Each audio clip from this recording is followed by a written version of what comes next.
नमस्कार।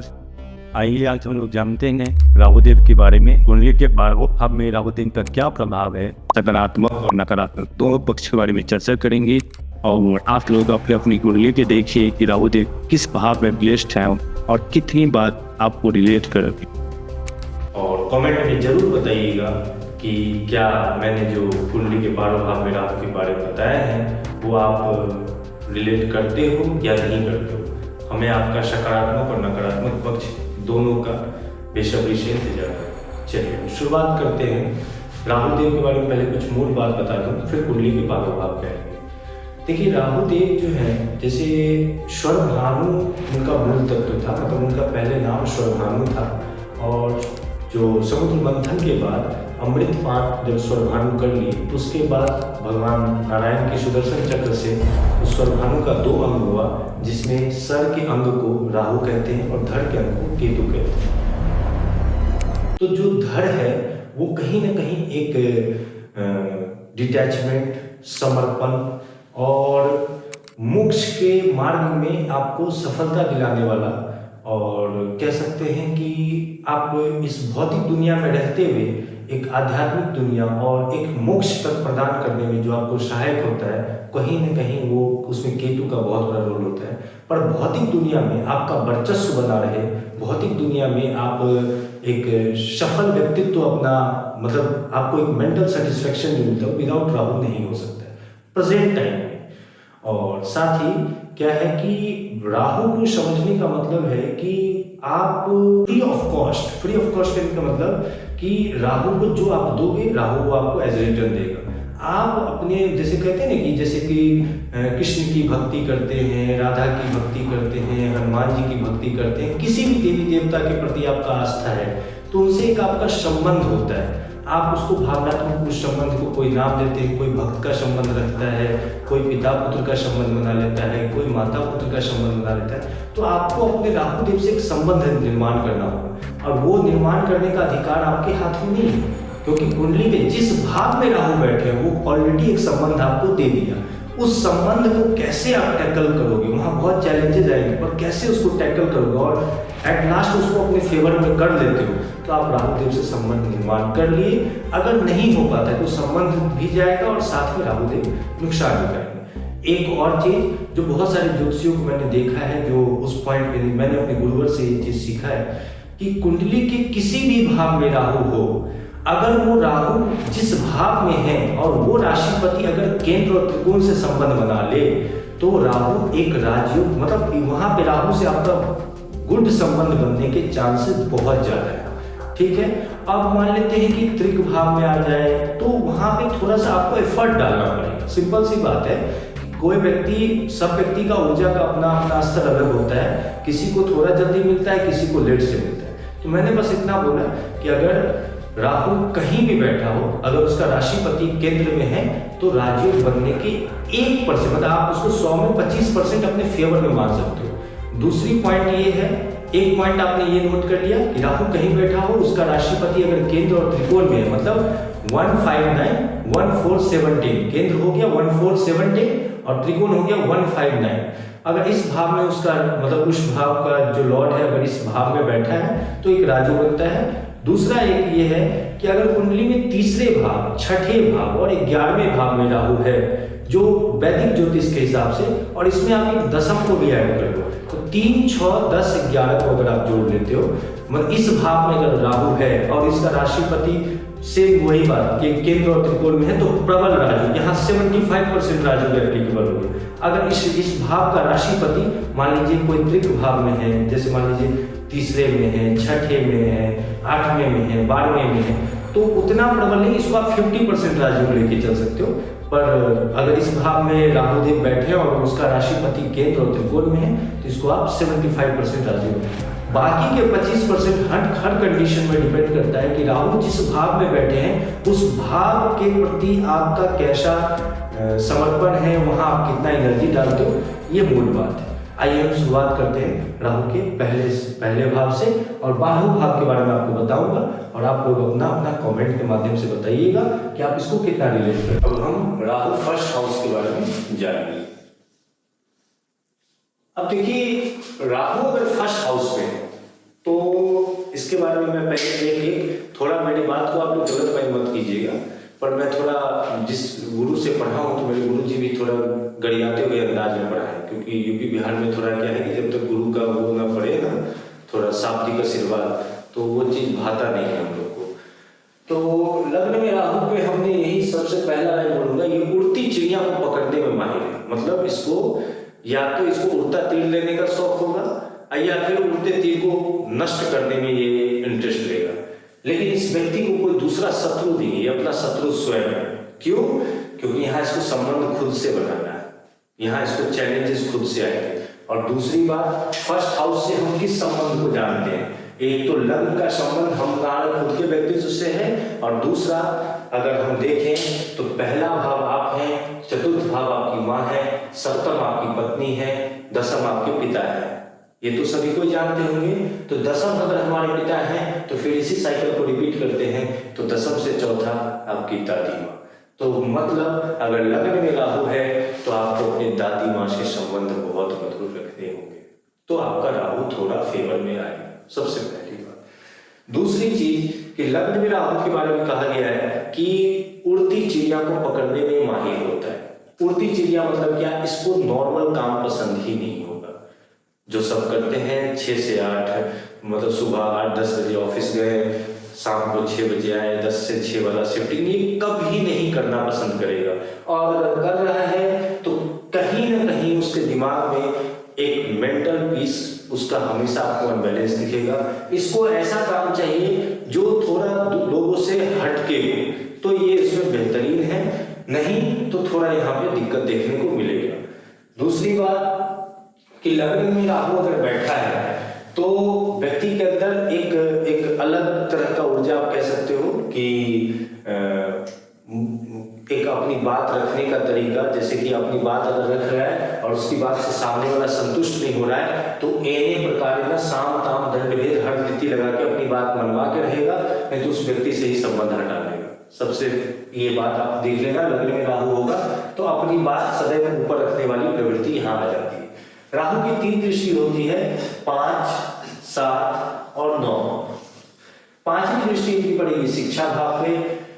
तो जब राहु की 5वीं दृष्टि जो पड़ेगी यहाँ पे, तो यहाँ पे देखने को मिलेगा आपको कि व्यक्ति के पढ़ाई में या तो पढ़ाई में कोई ना कोई रुकावट लाएगा, नहीं तो पढ़ना है आपको बायो, आपने ले लिया मैथ, पढ़ना है आपको हिस्ट्री, आप पढ़ रहे हो कुछ और, मतलब ये गलत सब्जेक्ट चूज करवाता है। पर जो भी सब्जेक्ट का, लेकिन ये वही वाली बात हो गई कि अब डिपेंड करता है, ये एक प्रोबेबिलिटी है, ये मैं नहीं कहता हूं ऐसा होगा ही, प्रोबेबिलिटी है, क्योंकि जिस हाउस में राहु है उस हाउस का लॉर्ड कहाँ बैठा है ये बहुत बड़ा मैटर करता है। अगर मान लीजिए यहाँ पे किसी का 1 नंबर है तो मेष लग्न है, यहाँ किसी का 4 होगा तो कर्क लग्न चंद्रमा का देखना स्थिति मैटर करता है, किसी का सिंह लग्न होगा तो वहां पे सूर्य की स्थिति देखना जरूरी है, और मान लीजिए किसी का मिथुन या कन्या है तो बुध की स्थिति।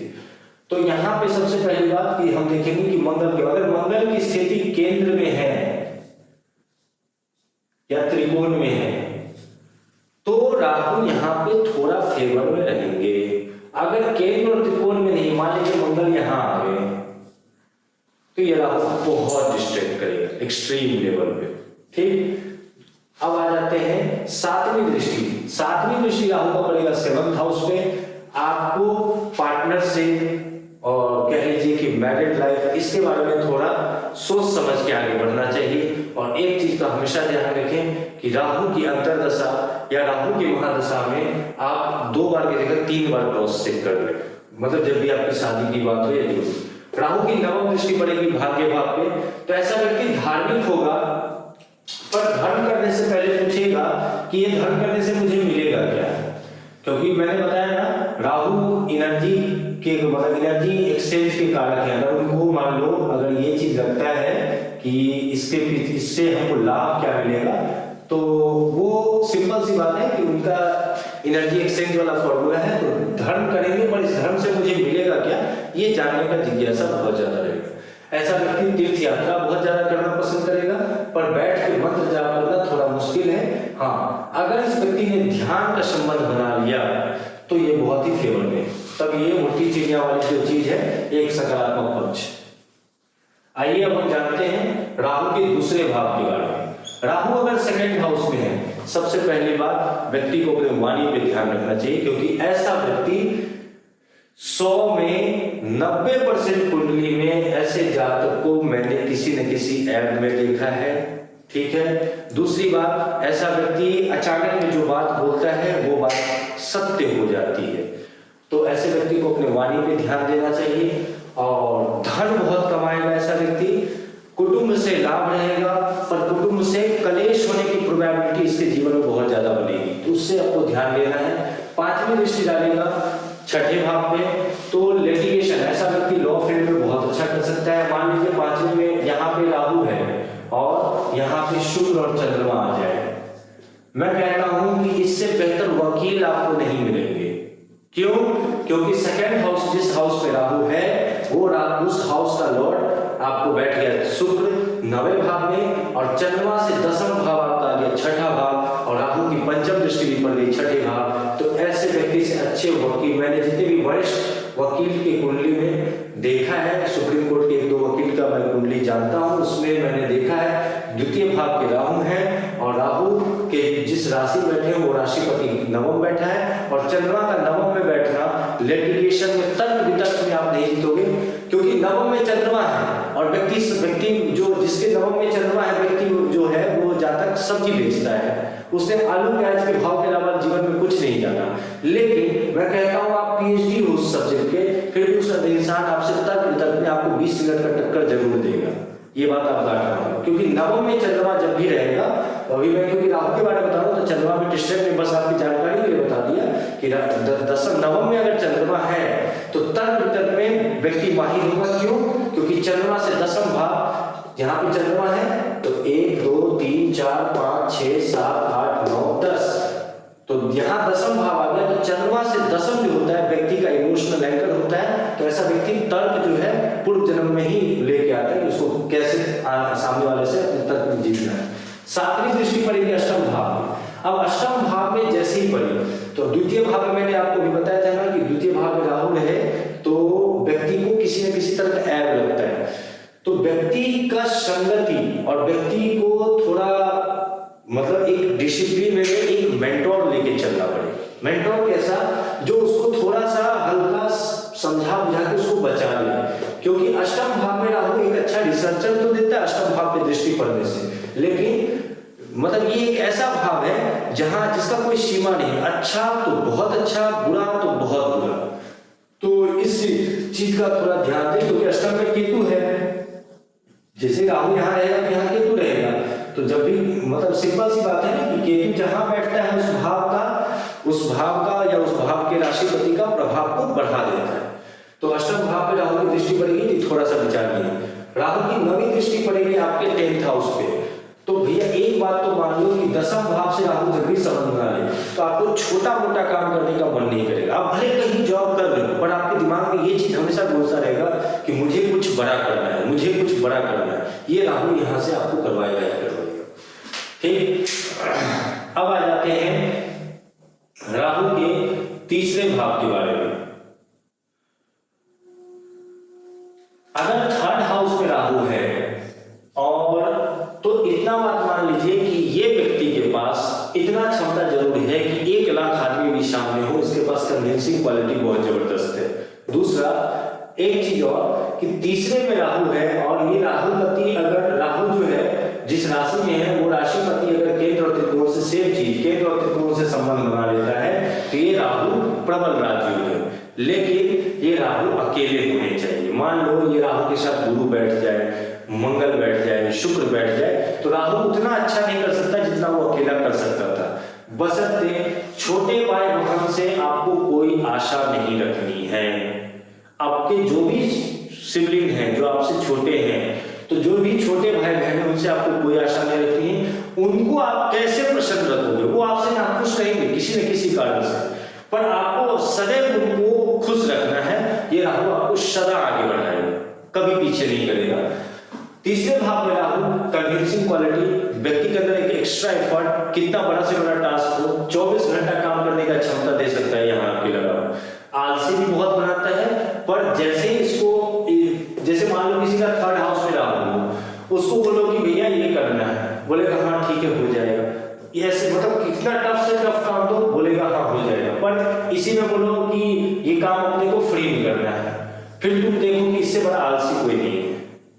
और इसी काम में इसको तुम थोड़ा सा लालच दे दो कि यहाँ पे ना ये कर देंगे तो यहाँ ये फायदा होगा, उसके बाद ये फायदा होगा, फिर तुमको इससे ज्यादा मेहनती भी कोई नहीं दिखेगा। सिंपल सी बात है, थर्ड हाउस का राहु मुफ्त में काम करना पसंद नहीं करता है, और मुफ्त में काम करना ही क्यों है, सिंपल सी बात है। आज आप कोई भी काम कोई कर रहा है तो एनर्जी के लिए काम कर रहा है, पैसे के लिए काम कर रहा है, तो थर्ड हाउस का राहु एक एक्स्ट्रा एफर्ट देता है। पांचवी दृष्टि पड़ेगी इसके 7th हाउस पे, आठवीं दृष्टि पड़ेगी, सातवीं दृष्टि पड़ेगी इसके 9th हाउस पे, और नौवीं दृष्टि पड़ेगी इसके 11th हाउस पे।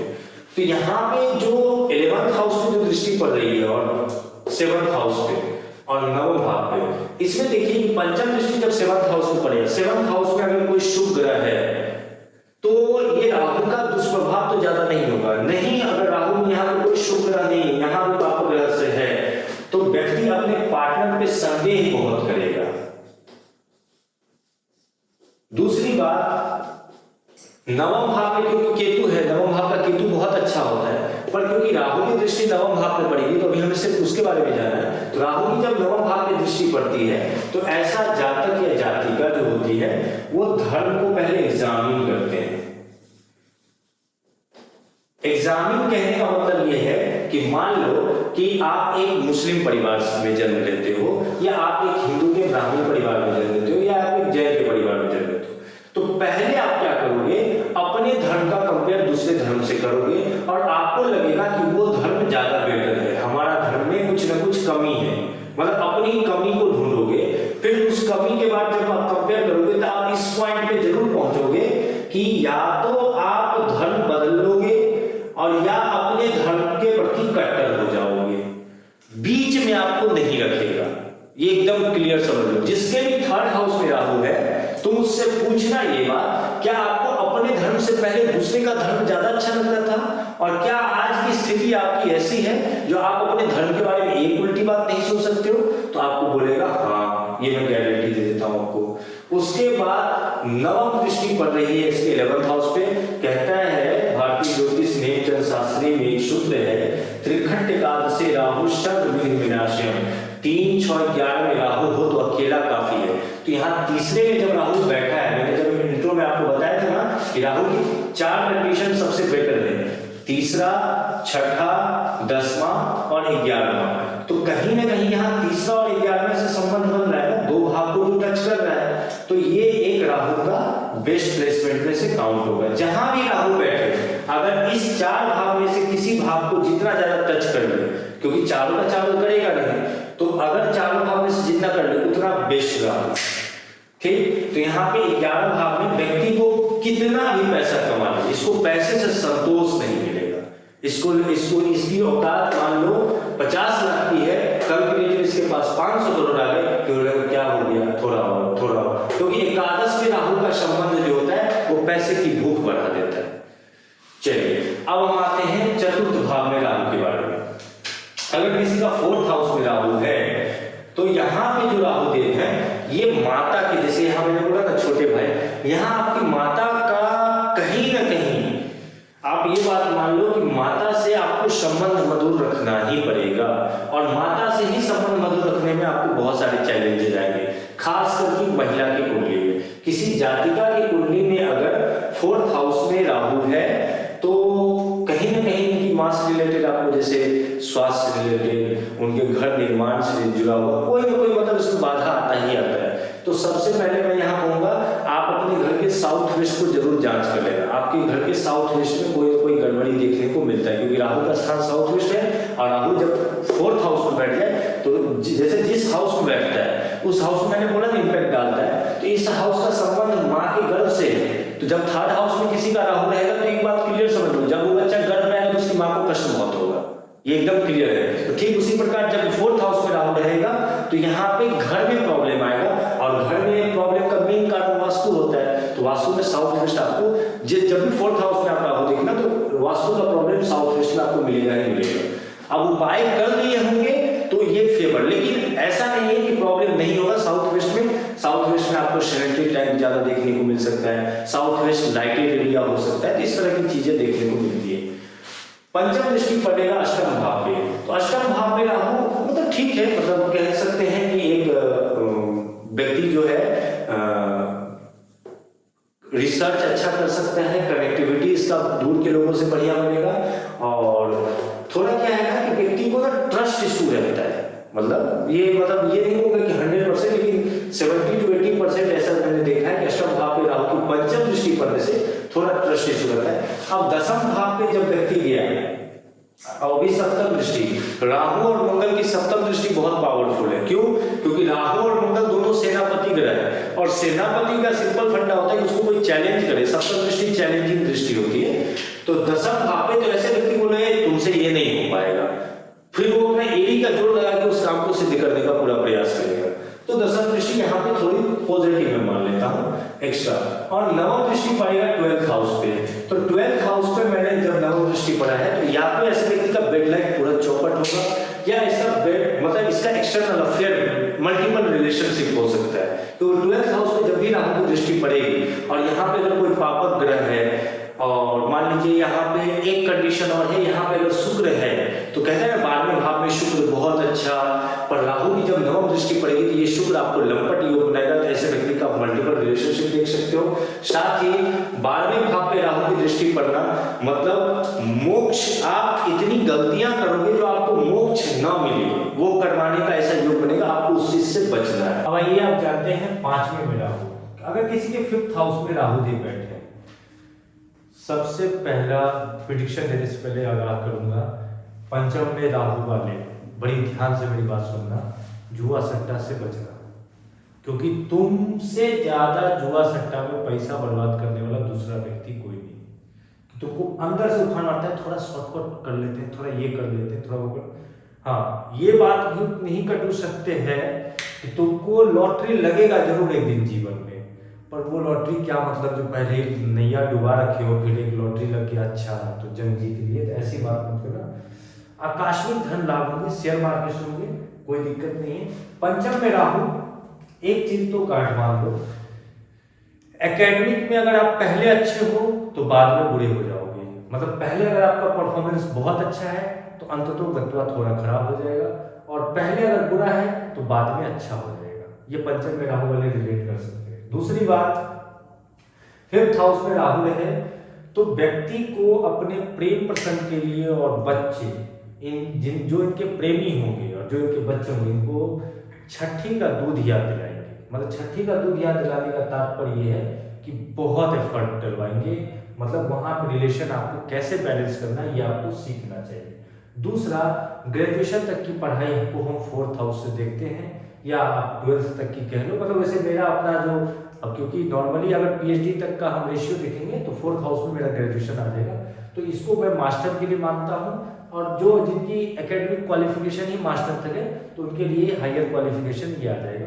तो जो आपका हायर क्वालिफिकेशन की डिग्री है वहाँ पे आपको थोड़ा कंफ्यूजन हो जाएगा, MBA कर लूँ कि लॉ कर लूँ, ये कर लूँ या वो कर लूँ, इस तरह की कंफ्यूजन आपको देखने को मिलेगी। तो हायर एजुकेशन में थोड़ा दिक्कत देखने को मिलता है। पंचम दृष्टि राहु की पड़ेगी नवम भाव पे, तो नवम भाव पे जब पंचम दृष्टि पड़ेगी तो कहीं ना कहीं आप अपने धर्म को लेके थोड़ा पॉजिटिव रहोगे। आपको अगर मैं बोलूँ थोड़ा जाप कर लो ना तो आप बोलोगे हाँ कर लेंगे, लेकिन आपको मैं बोलूँ ना तीर्थ यात्रा कर लो तो आप तुरंत तैयार रहोगे। तो पंचम दृष्टि कहीं ना कहीं आप अपने धर्म के लेके, अपने पिता को लेके थोड़े पॉजिटिव रहोगे, लेकिन वैचारिक मतभेद देखने को मिल सकता है। नवम दृष्टि, सप्तम दृष्टि पड़ेगी 11th हाउस पे, जो कि बहुत अच्छा है। मैंने भी बोला ना कि राहु जहां बैठता है उससे सप्तम भाव बहुत प्रभावित होता है। क्यों? क्योंकि राहु अगर कहीं सरेंडर करेगा तो सिर्फ और सिर्फ इसके सामने करेगा, केतु देव के पास। और राहु जहां भी आपके चार्ट में होगा उससे 7वें भाव में आपको केतु मिल जाएगा, तो वहां पे राहु ज्यादा बदमाशी नहीं कर पाते हैं। हाँ, केतु भी अगर अनकंफर्टेबल है तो मैं कहता हूँ फिर आपको राम बचाए, फिर आपको कोई बचा पाए या ना बचा पाए, ये असमंजस है। तो राहु की कंडीशन अगर जैसी भी हो, पर केतु का कंडीशन अच्छा होना, मतलब क्योंकि राहु को अगर कोई बैलेंस कर सकता है तो वो केतु कर सकता है। तो अब यहाँ पे अगर केतु बैठ गया और केतु यहाँ बैठा है तो आपको क्या कहता है, राहु मैंने क्या बोला, बच्चे, ये हाउस क्या है आपके बच्चे का है, प्रेमी का है, आपके हायर एजुकेशन का है, इससे संबंध अच्छा रखना होगा। तो केतु उसको बैलेंस कर सकता है, मतलब क्या, आपके बड़े भाई और आपके son in law, daughter in law, इनसे आपका संबंध हमेशा अच्छा होना चाहिए। मान लीजिए आपने पूरे, आप मान लो किसी 80 साल के बूढ़े पे मैं चर्चा कर रहा हूँ या 70 साल के, अब ये पूरे जीवन में पूरा मेहनत की, पूरा एम्पायर बना है और पंचम में राहु है और इन्होंने अपनी daughter in law, son in law से रिलेशन खराब कर लिया। मान लो उनकी एक्टिविटी इनको नहीं अच्छी लगी, पूरे जीवन में बना बनाया प्रतिष्ठा को 2 मिनट में धूमिल कर देगा। फिर अंतिम समय में लगेगा उस परिवार में ऐसा माहौल हो जाएगा, इससे घटिया बूढ़ा नहीं मैंने नहीं देखा भाई। तो ये चीज का ध्यान रखिए कि पंचम में राहु, जहां पे राहु बैठा होगा वहां आपको रिलेशन को मेंटेन करके चलना है, और जहां केतु बैठा होगा वहां समर्पण रखना है, वहां डिटैच। आपने बहुत सारे मैंने ज्योतिषियों का देखा कि केतु जहां बैठा है ना, उसे डिटैच हो जाओ भाई, डिटैच हो जाओगे तो खुद से ही, मतलब एक हो गया कुल्हाड़ी लेके अपने पाँव पे, मतलब वहां समर्पण दे दो, वहां फिर एक बट वहां मतलब कोई लिटिगेशन करो ही मत, तो आपकी चीजें ऑटोमेटिक बैलेंस हो जाएगी। वहां केतु को खराब कर लोगे तो ऑटोमेटिक राहु खराब हो जाएगा, क्योंकि राहु केतु दोनों अलग नहीं है, एक ही है, देखने का दृष्टि है। हमारे शरीर में है, हमारे शरीर में, मेरे अंदर देवत्व गुण असुर गुण दोनों है, डिपेंड करता है कि आप मेरा देवत्व देखना चाहते हो या असुर तत्व देखना चाहते हो। ठीक उसी प्रकार को आपको राहु को समझना है कि 11th में राहु, अगर पंचम में राहु है तो अपने बड़े भाई से, अगर शादी नहीं हुआ है तो बड़े भाई बहन से संबंध मधुर रखो, मतलब उनके प्रति समर्पण रखो, और मतलब अगर आपके son in law, daughter in law है तो उनसे आपका बैलेंस रहना चाहिए, तो पंचम का राहु ज्यादा डिस्टर्ब नहीं करेगा। मोस्ट एक चीज और देखने को मिलेगा, अगर 5th हाउस में राहु है और कंसीविंग में प्रॉब्लम हो रहा है तो इसका सिर्फ और सिर्फ एक ही उपाय है, अगर जातिका को सांप के सपने आते हैं, छोटे बच्चे के सपने आते हैं, तो आप देख लेना इस हाउस का जो लॉर्ड होगा, मतलब यहाँ पे 5 नंबर लिखा है सूर्य, हो सकता है किसी में 6 लिखा हो, 7 लिखा हो, 8 लिखा हो, तो उसके बच्चे मतलब गर्भ में ठहरेंगे नहीं। तो यहाँ पे इनको क्या करना है, इस राशिपति का लॉर्ड देखना है कि कहाँ बैठा है। तो इस, जैसे मान लो यहाँ 5 है तो 5 के हैं 12 ज्योतिर्लिंग में बैद्यनाथ धाम, मान लो यहाँ 9 लिखा है तो 9 काशी विश्वनाथ, मान लो यहाँ 11 लिखा है तो बाबा केदारेश्वर। ठीक उस राशिपति के ज्योतिर्लिंग में जाओ, वहां रुद्राभिषेक करो, विद इन 3 मंथ आपको चाइल्ड कंसीव हो जाएगा, मैं गारंटी के साथ कहता हूं। इसके पीछे का लॉजिक बताओगे तो भैया कम से कम आपको 1.25 लाख रुपए दक्षिणा देना पड़ेगा, तो मैं इसका भी लॉजिक दे दूंगा, ये लॉजिक मैं ऐसे नहीं बता सकता, इसके पीछे ये बड़ा रिसर्च, बड़ा मेहनत का चीज है।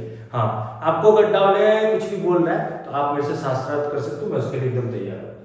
6ठे में राहु, ये तो कंप्लीट हो गया ना, 5 7 नहीं, अब नवम दृष्टि इसका बच गया, नवम दृष्टि पड़ गया कहाँ, लग्न पे। तो नवम दृष्टि जब लग्न पे पड़ेगा तो बहुत अच्छा भाई व्यक्ति, मतलब एक लग्न पे राहु का दृष्टि पड़ने का मतलब हो गया कि व्यक्ति एने प्रकार ना अपना स्वार्थ सिद्ध करेगा, मतलब हानि नहीं करेगा ज्यादा। लेकिन अभी बोलोगे कि अभी आप बता रहे थे कि पंचम का राहु जुआ सट्टा में लॉस करवाता है और लॉटरी भी दिलवाता है, फिर एने प्रकार। अब यही चीज तो यहाँ समझने को है कि आप अगर जुआ सट्टा से बच गए ना, तो जो ज्ञान आपके अंदर है वो उस ज्ञान से ना आप कहीं ना कहीं अपने आप को एक फाइनेंशियल स्टेबल कर लोगे, ये आपके अंदर एक क्वालिटी है। 6ठे का राहु, ये मेरा सबसे फेवरेट पोजीशन है राहु का, मतलब मैंने जो अपने एक्सपीरियंस किया है, 6ठे में राहु वाले मेरे को सबसे पसंदीदा लोग लगते हैं।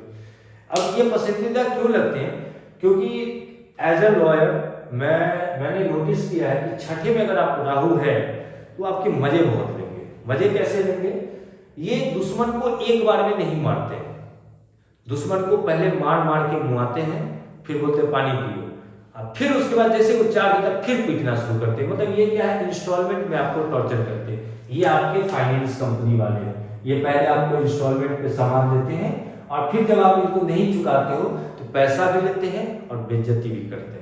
तो ये 6ठे में राहु जो है, इनको ब्याज का पैसा भी भाता है, इनको लोन देना भी भाता है, ये जो भी लिटिगेशन इनके लिए बहुत अच्छा है।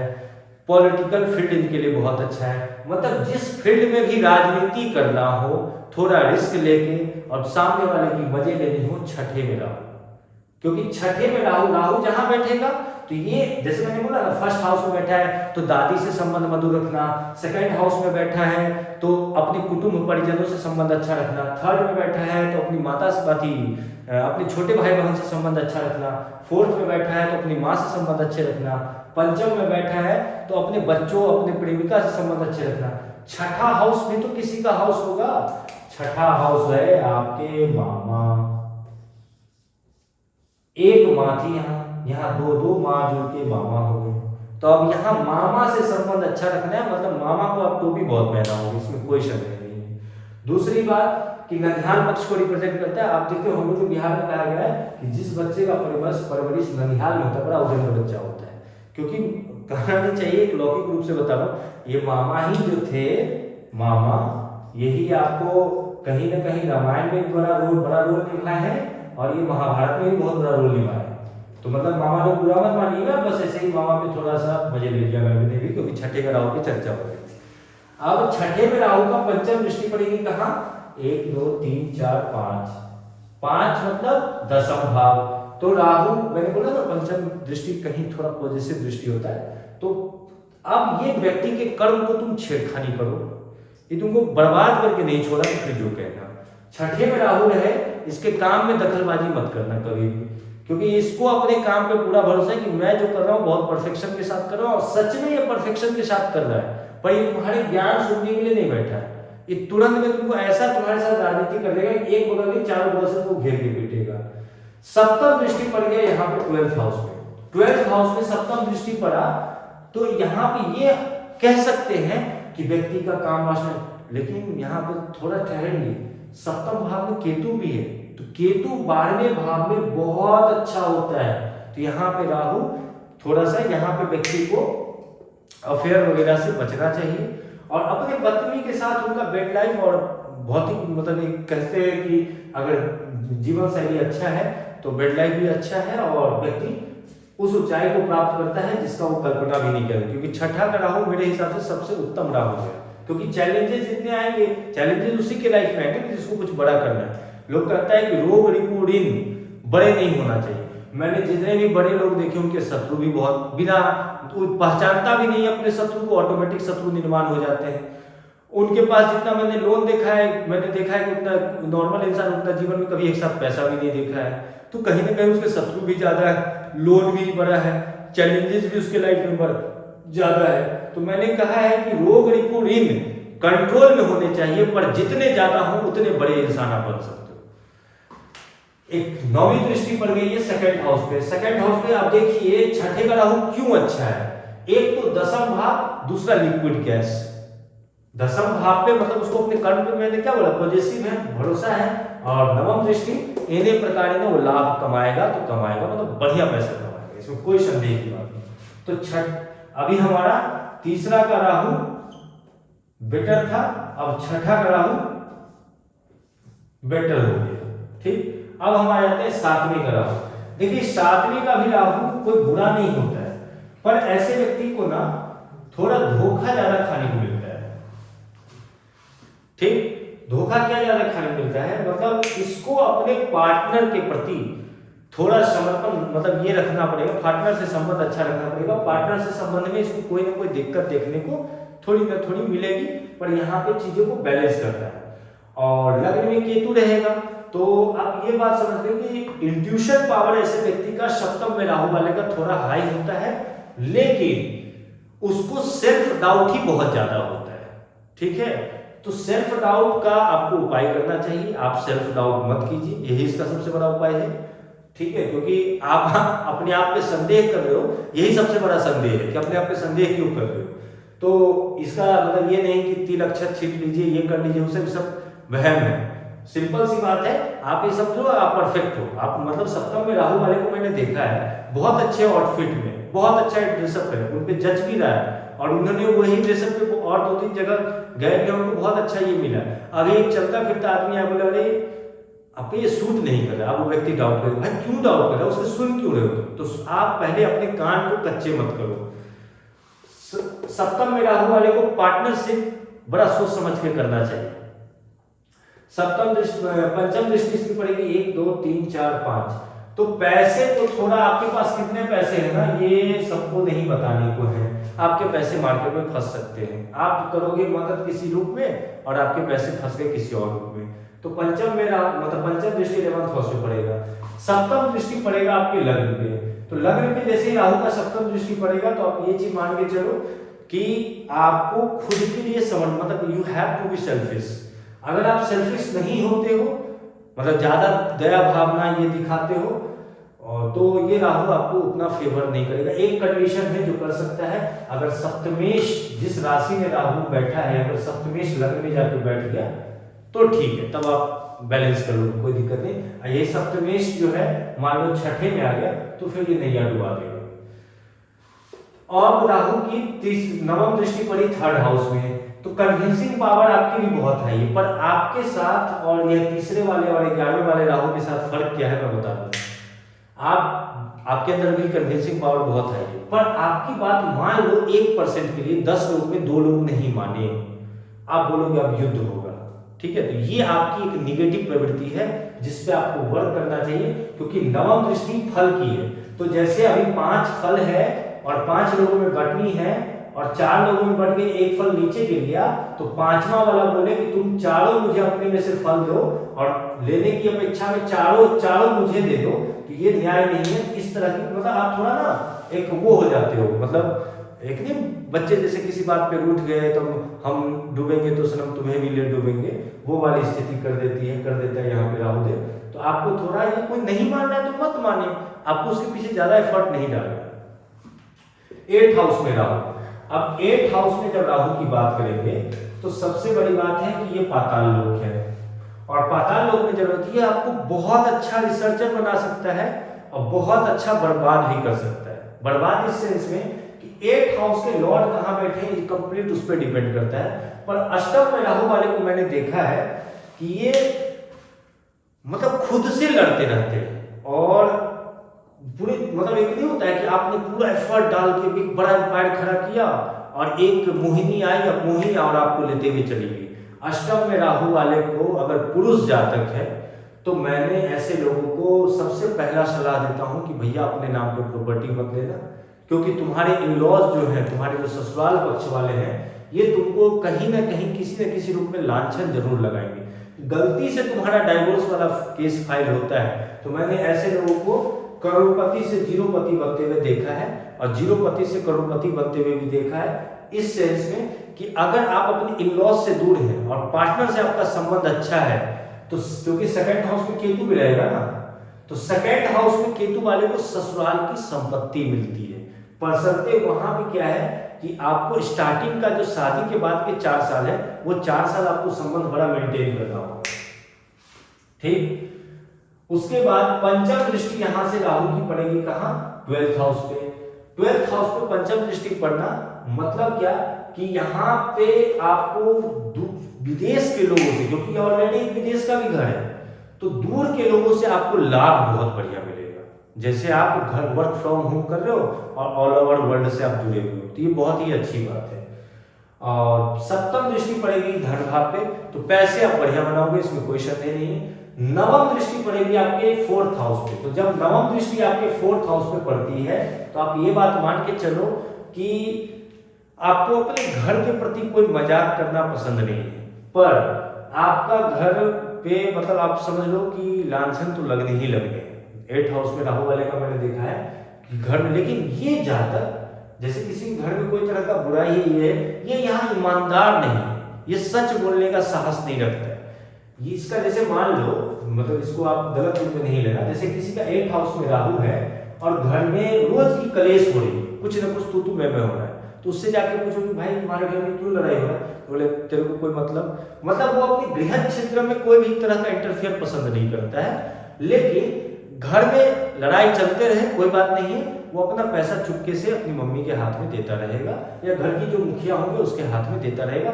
वो अपनी तरफ से कोशिश करेगा कि मैं उस कलेश का पार्ट न बनूं, पर मैं जितना चाहूं पीछे से सपोर्ट करूं।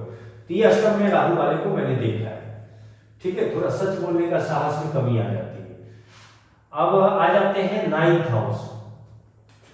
9th हाउस में राहु, सबसे पहली बात, जैसे ही पूजा करने जाओगे दिमाग में नॉनवेज बात आएगी। 9th हाउस वाले राहु रिलेट कर लेना। जब भी 9वें में राहु रहेगा, आप पूजा पाठ करवा बहुत अच्छे सकते हो। अगर आप पुरोहित हो, बहुत अच्छा पूजा पाठ करवाओगे, धर्म का प्रचार प्रसार बहुत अच्छे कर सकते हो। पर खुद के लिए जैसे ही पूजा करने जाओगे, काम वासना जागृत हो जाएगी, या फिर आपको मतलब धर्म में कहीं ना कहीं बाधा है। पर आपको अपने गुरु के प्रति और पिता के प्रति, इस दोनों के प्रति आप मन में गलत सोच के देखो समय ठीक विपरीत चला जाएगा। इनके प्रति आपका हमेशा समर्पण भाव होना चाहिए। याद रखना। पंचम दृष्टि पड़ेगा लग्न पे, बहुत अच्छा कन्विंसिंग पावर देगा, मतलब बड़े से बड़े टफ काम को करने के लिए तैयार होगी। सप्तम दृष्टि 3rd हाउस पे पड़ेगा, अभी मैंने बताया था 3rd हाउस के बारे में, कन्विंसिंग पावर, अपनी बात रखने की क्षमता बहुत अच्छी। 9वीं दृष्टि डालेगा कहां? पंचम भाव पे। तो आपकी जो हायर एजुकेशन रहेगी उसमें आपकी परफॉर्मेंस बहुत अच्छी रहेगी, इसमें कोई संदेह नहीं। पर 9वें में राहु वाले को मैंने देखा है, सबसे बड़ी बात, यहाँ कोई पापक ग्रह से युक्त ना हो तो ये राहु थोड़ा कंडीशन बेटर देता है। नहीं पापक ग्रह से युक्त हो गया तो 9वें में राहु वाले, अक्सर मैंने ऐसे लोगों को दूसरे धर्म के प्रति आकर्षण या फिर खुद के मतलब निजी पूजा के प्रति उनको मैंने बाधा, और नहीं तो ऐसे लोगों को मैंने धर्म के प्रचारक के रूप में भी देखा है। ऐसे लोग धर्म का प्रचार प्रसार बहुत अच्छा करते हैं, पर जब खुद धर्म करने की बारी आती है तो मिस्टेक कर लेते हैं। ठीक, अब आ जाइए राहु की सबसे बेहतरीन प्लेसमेंट में से एक प्लेसमेंट 10th में। कहता है बहुत सारे ज्योतिषियों के और रील के माध्यम से आपने सुना होगा 10 में राहु तो 10 में दुनिया। ये बात में बिल्कुल कोई गलत बात नहीं, बिल्कुल सही बात है, क्योंकि मैंने आपको बोला ना राहु जहां बैठता है उस भाव तो उसको चाहिए। तो यहाँ पे जहां जहां राहु मैंने बताया, तो मैंने क्या बताया कि इस हाउस में है तो आपको ये रिलेशन से ऐसे रखना होगा। 10 में राहु आपके पिता और कर्म को रिप्रेजेंट करता है, तो आप अपने पिता और कर्म के लिए अपना ईमानदार रहिए। जितने भी राजनेता हैं जिनको आप जानते हैं, एक मतलब जो व्यक्ति मान लो कोई नॉर्थ ईस्ट में रहता है और उसने कभी जीवन में वेस्ट मुंबई नहीं गया, पर मुंबई के सीएम को बहुत अच्छे से जानता है, तो कहने मतलब दूर के लोगों को उनके नाम के प्रभाव से जान रहा है। तो ये जो भी प्रभावित व्यक्ति हैं, जो अपना प्रभाव डाल सकते हैं, उनका कहीं ना कहीं 10th में राहु का कनेक्शन है। या तो 10th में राहु होगा या 10th में राहु की दृष्टि होगी, एकदम कटु सत्य बात है। तो 10 में राहु मतलब क्या, ऐसा व्यक्ति बहुत अच्छा राजनीति कर सकता है, बहुत बड़ी कंपनी का सीईओ हो सकता है, मतलब उस छोटा काम नहीं करेगा, ये लिख लो। बशर्ते यहाँ पे एक ही कंडीशन है, 10 में राहु बुरा हो सकता है जब ये 10वें का स्वामी 8वें से संबंध बना ले, 6ठे से संबंध बना ले, 12वें से संबंध बना ले। तो अब यहाँ पे 8वें वाले का एक प्लेसमेंट अच्छा है कि वो अपने देश में तो नहीं लेकिन दूर जाके बहुत अच्छा कर लेगा। पर 6ठे का संबंध जो है अब 10वें से 9वें में आ गया, ठीक है, 10वें भाव से नहीं तो 9वें भाव में। तो यहाँ इस हाउस का जो राशिपति होगा, तो अब ये राहु का काम नहीं करेगा, पर जिस राशि में होगा उस राशिपति का काम करना इसको पसंद होगा। मतलब 10 में राहु है और यहाँ का स्वामी है बृहस्पति, और बृहस्पति 6ठे में बैठा है। अब ऐसे व्यक्ति को बोलोगे कि भैया आप बहुत अच्छे नेता बन सकते हो, आप बहुत अच्छे, बोलेगा नहीं हमको अपना ट्यूशन ही चलाना है, हम अपना उतना ही पाँव फैलाते जितना मेरा चादर है, मतलब वो व्यक्ति करेज ही नहीं डालेगा। तो अब जो नहीं डालना चाहते तो उसको तो आप कुछ कर नहीं सकते। अब यहीं पे मान लो इस हाउस का लॉर्ड है मंगल, मंगल आके बैठ जाए यहाँ, करवा लो फिर इससे जितना राजनीति करवाना है, क्योंकि मंगल और राहु की दृष्टि मंगल पे है, राहु यहाँ बैठा है तो 7, 8, 9, पर मंगल की दृष्टि राहु पे नहीं है। तो ये व्यक्ति बहुत बड़ा मतलब आप समझ लो ये प्रशासनिक सेवा मतलब आईपीएस वाला या गवर्नमेंट से जुड़ा हुआ, और सबसे जबरदस्त लॉयर, क्योंकि 10 में राहु है और 6ठे में मंगल है, और इसी मान लो 3रे में शनि आ जाए, बेहतरीन, मतलब व्यक्ति हार नहीं मानने वाला और बहुत बढ़िया लॉयर से जो होगा। 11वें में राहु मतलब ये 7, 8, 9, 11वें में राहु पे आप हम लोग चर्चा करेंगे। तो 11वें का जो राहु है, मैंने अभी बताया था ना 3, 6, 10, 11, तो ये हमारा राहु का सबसे लास्ट बेस्ट प्लेसमेंट में से एक है। यहाँ का राहु आपको धन बहुत देता है, मतलब जितना कहीं भी राहु बैठा हो सबसे बेहतरीन पैसा जो देता है वो 11th हाउस में देता है। 11th हाउस में राहु का धन देने का ये है कि आप भौतिक आनंद करो, नहीं अगर भौतिक आनंद करते हो, बोलोगे नहीं हम सेविंग करेंगे, तो ये राहु आपको जो देगा समेटता वाले कीजिए। राहु का धन के बारे में एक चीज हमेशा याद रखना कि राहु जो पैसा देता है अगर वो पैसा का भोग नहीं करोगे, मतलब ऐश मौज नहीं करोगे, वो राहु एक बार में आपको झटका देके वो पैसा लेके चला जाएगा। राहु के पैसे से आप सोचोगे कि हम सेविंग करके अब वो कर ले, ये जिंदगी में पॉसिबल नहीं है।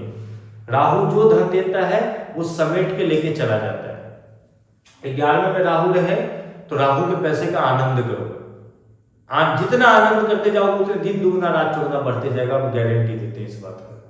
11th में राहु है, तीसरी दृष्टि पड़ रही है। अकाउंट में एक फिक्स कर लो अमाउंट कि मुझे अमाउंट रखना है 5 लाख, जो आप रेगुलर यूज करते हो जिस अकाउंट को, तो उसमें जैसे 5 लाख से नीचे जाए पागल हो जाए तुरंत।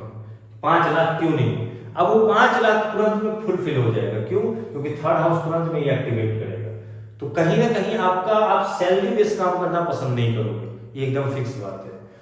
उसके बाद 7th दृष्टि पड़ेगा आपके 5th हाउस में, तो आपको ना एक गहरा वाला प्यार होना थोड़ा मुश्किल है। क्यों?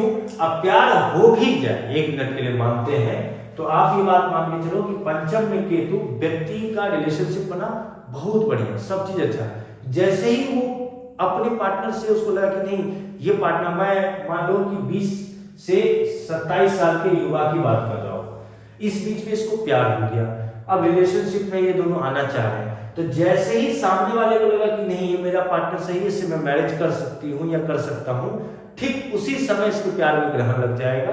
तो यहाँ पे इसका रिलेशनशिप टूटने के 100% चांस है, 99 भी 100% चांस है। मतलब आपको अपने जो अंदर का फीलिंग है उसको अपने अंदर दबा के रखना है, उसको एक्सप्रेस नहीं करना है एक टाइम आने तक। टाइम क्या, कल शादी का कार्ड छप जाए या आपको इस पॉइंट में, तो उसको जितना सीक्रेट रखो उतनी अच्छी बात। 9th दृष्टि पड़ेगा 7th हाउस पे। अब देखो कि यहाँ पे राहु 11th हाउस में बैठ के 5th और 9th को दोनों को रिलेट किया है, 5th और 7th को, मतलब 7वीं दृष्टि और 9वीं दृष्टि से 5th हाउस और 7th हाउस को ये कर रहा है। तो प्रेम और विवाह, प्रेम और विवाह आपकी करने की बहुत इच्छा होगी, पर यही चीज आपके जीवन में होने की प्रोबेबिलिटी कम है। ये तभी हो सकती है जब आप इसको थोड़ा सीक्रेटली हैंडल करो, ये क्लियर बात है। अब आप आ जाओ 12th हाउस। 12th हाउस में अगर किसी का राहु बैठे हैं तो 12th हाउस में राहु जब बैठेंगे तो क्या होगा, 5th दृष्टि डालेंगे। 12वीं का राहु मैं अच्छा नहीं मानता, पहली बात। 12वीं के राहु वाले को मैंने देखा अंधेरे में रहना पसंद है, ठीक है, सूर्य की रोशनी इनके अंदर, आप वैसे तो नॉर्मल इंडियन जेनेटिक्स में ये प्रॉब्लम देखने को मिल रहा है, पर 12वें का राहु का विटामिन डी का प्रॉब्लम लड़ है, ऐसा हो नहीं सकता, 100% होगा ही। क्यों? क्योंकि एक तो ऐसे ही धूप से बचने का प्रयास करते हैं, सबसे पहली बात, क्योंकि ये 12वां भाव, मतलब ऐसे लोगों के रूम में ना वेंटिलेशन की आपकी कमी होगी। वो अलग बात है, अगर मिथुन लगन और कन्या लगन हो तो वो उसके स्वभाव में कि वेंटिलेशन उसको चाहिए, पर फिर भी इन्हीं प्रकार है ना उसको कहीं न कहीं वेंटिलेशन की कमी होती है। दूसरी बात, 5th दृष्टि डालेगा 4th हाउस। 4th हाउस मतलब क्या है कि घर में, घर से रिलेटेड थोड़ा सा पॉजिटिव होगा, पर घर का सुख उसको कहीं न कहीं थोड़ा कम मिलता है। 7th दृष्टि 6th हाउस पे, तो यहाँ पे माता और ननिहाल पक्ष को रिलेट कर रहा है, तो ये इस घर में ना थोड़ा फेमिनाइन डोमिनेंस कह सकते हैं, या फीमेल का थोड़ा सा ज्यादा प्रभाव आपको देखने को मिलेगा। और 9th दृष्टि 8th भाव पे, तो ये एक थोड़ा सा अच्छा है। ऐसा व्यक्ति अगर रिसर्चर या गुप्त विद्या या तंत्र साधना में आ जाए तो बहुत ही बेहतर माना गया। तो देखिए, जो थोड़ा बहुत मेरे पास अल्प ज्ञान है, राहु के पहले भाव से लेकर 12वें भाव तक बताऊं, इसको जितना बताऊं, जितना इसके बारे में एक्सप्लेन करूं कम है, लेकिन मैंने जो भी आपको बात बताया है वो अपने एक्सपीरियंस से साझा किया है कि मोटा मोटी इतना तो होता ही है, मोटा मोटी इतना तो होता ही है। तो आप लोग देखिए, सुनिए, समझिए कितना आपको मैचिंग करता है। आप कमेंट में बताइए, आपके कमेंट का हमें इंतजार रहेगा। फिर हम फिर नेक्स्ट वीडियो हम केतु के बारे में लेके आएंगे, सभी ग्रह के बारे में थोड़ा थोड़ा। और जब हम नक्षत्र के हिसाब से आपके राहु मतलब प्लैनेट को प्रेडिक्शन देंगे, उस समय आपको मैं ऐसे बात ही नहीं करूंगा देखिए मिलाइए, उसके बाद उसमें मैं आपको बोलूंगा ऐसा होगा ही, और मैं कहूंगा कि जो काटेगा उसको 1 लाख का इनाम। ठीक है, तो नक्षत्र पे आएंगे, पहले हम लोग भाव के बारे में चर्चा करते हैं, फिर आगे। तब तक के लिए सभी को जय जय सीताराम, नमः पार्वती पते, हर हर